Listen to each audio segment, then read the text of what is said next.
Bonsoir, c'est évidemment la conférence de presse du chef de l'État qui est à la une de l'actualité. Bon nombre d'observateurs se demandaient auparavant de quelle manière il allait pouvoir évacuer certaines questions sur sa vie privée. On sait qu'une majorité de Français se déclare en faveur du respect de cette vie privée. Reste que la conférence du président de la République a pour toile de fond, car elle n'est pas terminée, le fameux pacte de responsabilité. Alors, juste avant cette conférence, nous avons demandé à des Essonniens ce qu'ils attendaient de cette prestation de François Hollande.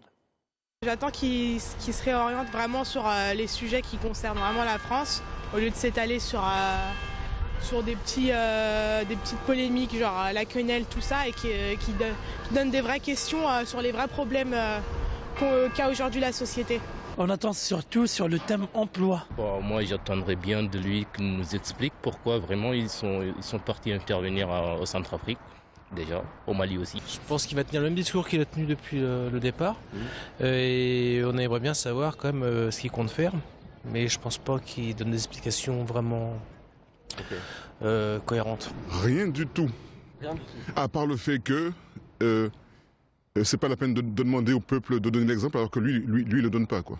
J'attends un éclaircissement, en particulier une solidification de ses intentions pour la fin de son septennat sur les aspects économiques et sociaux. Ça serait mieux qu'il parle des problèmes économiques.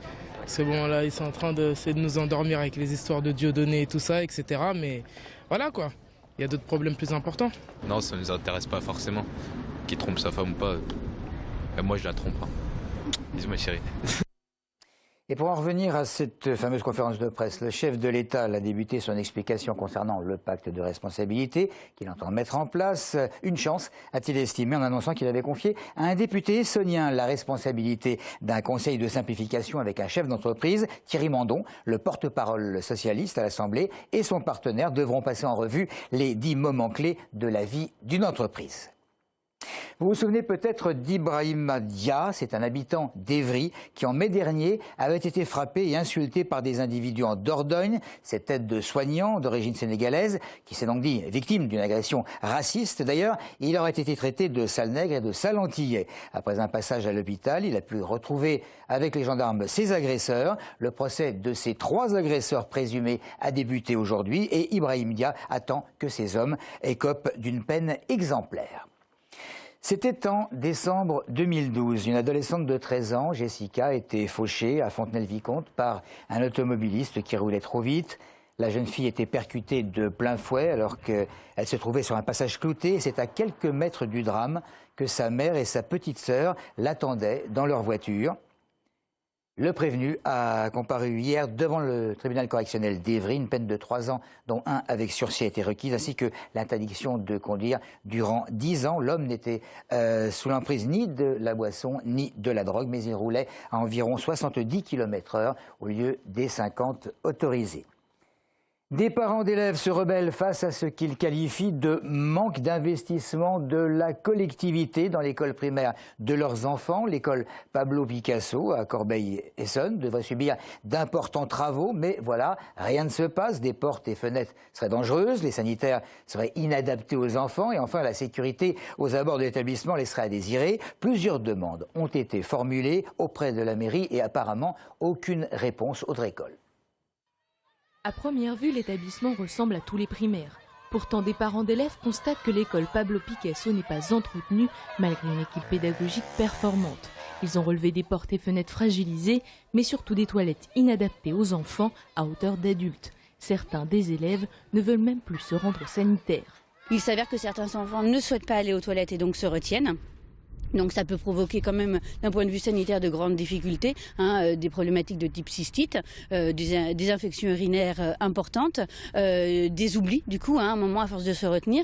La deuxième inquiétude concerne la sécurité aux abords de l'école. 2 passages piétons se trouvent au niveau de la rue Pablo Picasso. Un seul est sécurisé par une personne chargée de faire traverser les enfants. Clairement, il n'y a pas de sécurité. Il y a une personne qui est dédiée à faire traverser les enfants. Hormis cette personne, l'ensemble de la sécurité aux abords de l'école n'est pas respecté. Les parents d'élèves ont interpellé la municipalité par lettre recommandée sur ces sujets le 10 décembre. Mais pour le moment, aucune réponse. Contactée par nos soins, la mairie n'a pas non plus donné suite.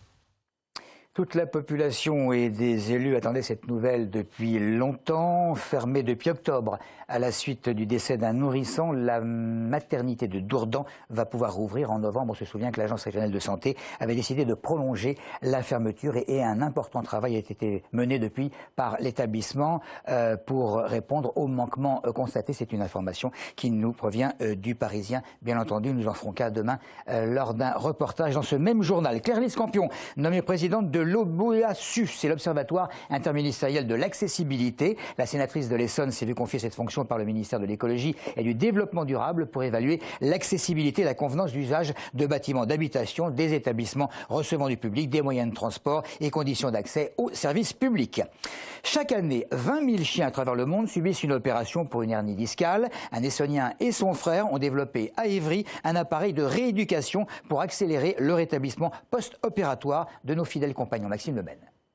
L'efficacité de cet étrange appareil développé avec des chirurgiens vétérinaires repose principalement sur un pédalier sur lequel on va placer les pattes arrière du chien opéré. Le mouvement bielle manuel va permettre de créer des poussées, des réactions sur les pattes du chien qui va lui faire donc travailler son train arrière et donc sa musculation. La deuxième phase du traitement consiste à bloquer le pédalier pour que le chien muscle son arrière-train. Enfin, dernière étape de la rééducation, on retire les pédales et roue les jeunesses. Selon Yvan Schertz, chaque année, des centaines de milliers de chiens se feraient opérer de hernie discale en France et à l'étranger.